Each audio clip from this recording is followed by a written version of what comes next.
everyone, Pastor Emily here from Holy Trinity Lutheran Church. I'm here to read you the Day 2 video, the Day 2 story for our Jesse Tree Advent Calendar.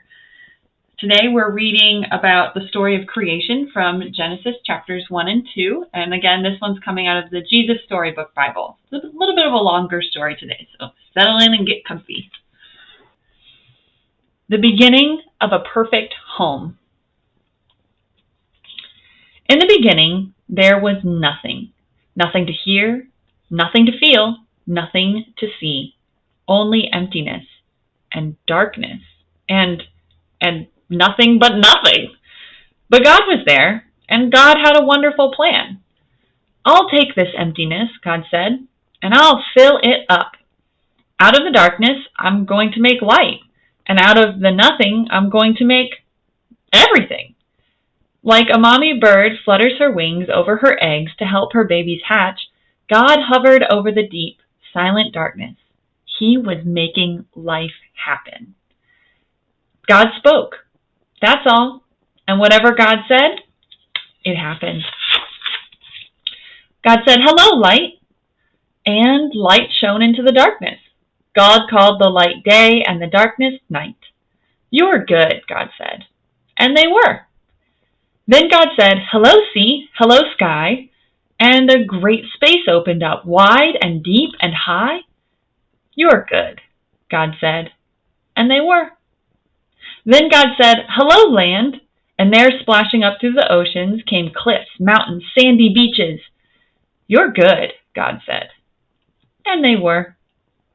"Hello, trees," God said. "Hello, grass and flowers," and everything everywhere burst into life.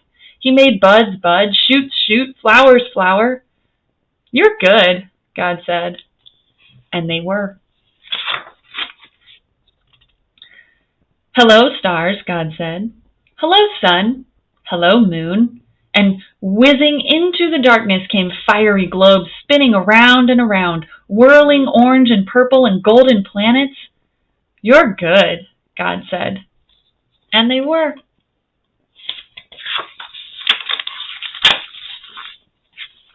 "Hello, birds," God said, and with a fluttering and a flapping and chirping and singing, birds filled the skies. "Hello, fish," God said, and with a darting and dashing and wriggling and splashing, fish filled the seas. "You're good," God said, and they were. Then God said, "Hello, animals," and everyone came out to play. The earth was filled with noisy noises, growling and gobbling and snapping and snorting and happy skerfuffling. "You're good," God said, and they were. God saw all that He had made, and He loved them, and they were lovely because God loved them. But God saved the best for last. From the beginning, God had a shining dream in God's heart. God would make people to share His forever happiness. They would be God's children, and the world would be their perfect home.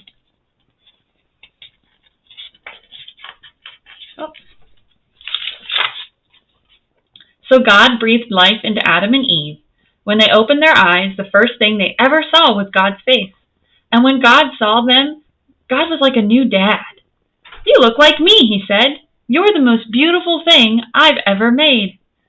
God loved them with all of His heart, and they were lovely because God loved them. And Adam and Eve joined in the song of the stars and the streams and the wind and the trees, the wonderful song of love to the one who made them.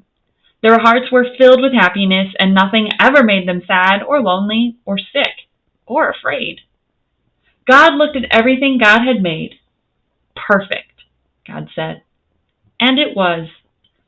But all the stars and the mountains and oceans and galaxies and everything were nothing compared to how much God loved God's children. God would move heaven and earth to be near them. Always. Whatever happened, whatever it would cost, God would always love them. And so it was that the wonderful love story began. That's the end of our story for today. Maybe take a moment for your devotion. Imagine a place where there is absolutely nothing at all. Wonder about how it might look and sound and feel. Wonder how God could create the whole world just by saying something, just by speaking. All right. That's it for today. We'll see you next time.